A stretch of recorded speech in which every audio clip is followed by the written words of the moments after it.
Hi guys, welcome to Owell Cosmetics. Thanks for tuning in to watch my channel. If you haven't done so yet, subscribe below. You don't want to miss any of the information I got coming. This is the beginning of a 3-part little mini series. Today we're going to be discussing emulsifiers and solubulizers. What's the difference? I mean, they're pretty much the same, right? Or are they? I don't know. Let's talk about it. Next time, I'm going to talk about humectants, occlusives, and emollients.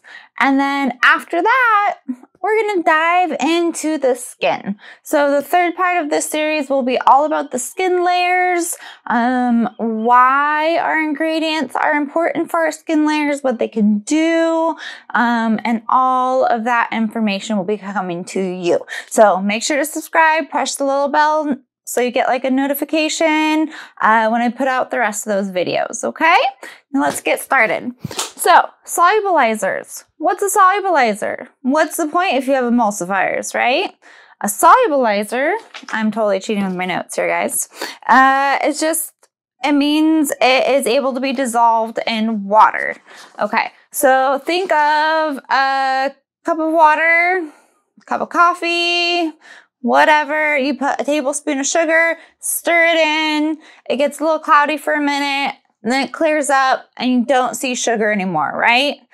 Because that sugar solubilized into that water. It disappeared. Now, I mean, we could keep adding sugar until it's no longer soluble, but we don't want to do that, okay? So if you have a teaspoon of sugar in there, stir it all up, it's soluble.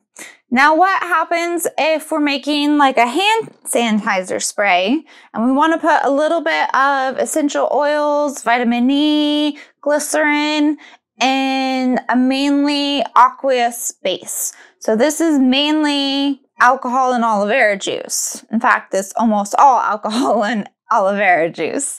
And then we have a little bit of all of our oils to make our hands nice and moistened after using these, right?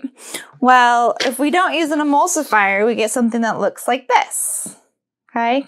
You guys see the oil's at the top, the water's at the bottom. I was just kind of shaking this so it's a little cloudy, but this is just water with some orange essential oil on top, right? It does not mix. You can shake it up and it will kind of go together for a little bit, but then it's going to just separate out again. So what we do is we add a solubilizer, right, in with our oil portion, and then we add it to the water portion. And that solubilizer is like, ooh, I love, love, love, love water, and I kind of like some oil, so I'll grab those and I'll stick it in with the water, and it makes sure everything's evenly dispersed throughout your product. So solubilizers are very important. Now, what happens if we have half of our product is oil and half is water? Well, then we need an emulsifier. So there's a huge difference right there. Solubilizers can only handle a little bit of oil and a lot of water. Emulsifiers can handle a whole lot more oil and water, okay? So they can handle half and half. They can handle all oil and just wait around for the water, kind of like we did in our whipped sugar scrubs, right? These are emulsified, but they don't have any water in them. These are pure oil, sugar-based products. The water will come when you in the shower. So examples of emulsions are lotions, creams, hair conditioners, all of that kind of stuff are emulsions. So emulsions, like I said, you could do half oil and half water, and it would turn this into a lotion. It's amazing. They're little molecules, right? And they have these little arms, just like the solubilizer molecules, but one little arm loves water and the other little arm loves oil. They both love oil and water equally. Therefore, you can hold a whole lot more oil in this emulsion. Whereas solubilizer is like, I'll take a little bit of oil, and I want the rest water. All right, so that's the biggest difference between solubulizers and emulsifiers. Solubilizers are only for a little bit of oil dispersed in a water product. Emulsifiers. Emulsify large amounts of oil and a liquid like water or aloe vera juice or whatever your liquid is, hydrosol, together. Okay? Now there's one more important thing to mention about emulsifiers is that they can have an electric charge. Okay? I know that sounds crazy. But they can have a positive charge, which means it's a cationic emulsifier. And these are best used with low acidic or natural mixtures with a pH of 7 or lower. So remember, measuring our pH for all of our formulas is pretty important.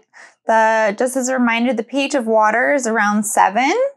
The pH of our skin, however, is around 5.5 or around there, okay? So we can have a negative charge, an anionic emulsifier, and those are best used with alkaline mixtures with a pH of 8 or higher, all right? And then we can have a no charge, a non-ionic emulsifier, and that's typically used on their own with a charged emulsifier to increase stability. So it would be paired with something like cedar alcohol or something like that.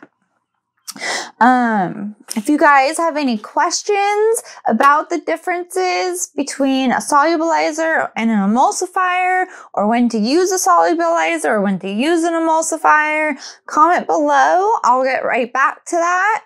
I hope you guys enjoyed a little bit of this. I know it was just a talking head the whole time. Next we'll do our occlusives and humectants and emollients. So stay tuned for the next video. Thanks so much for joining, guys. Again, subscribe, like my channel, comment, do all that good stuff. Check out my Etsy shop, Owell Cosmetics. Thanks. Bye.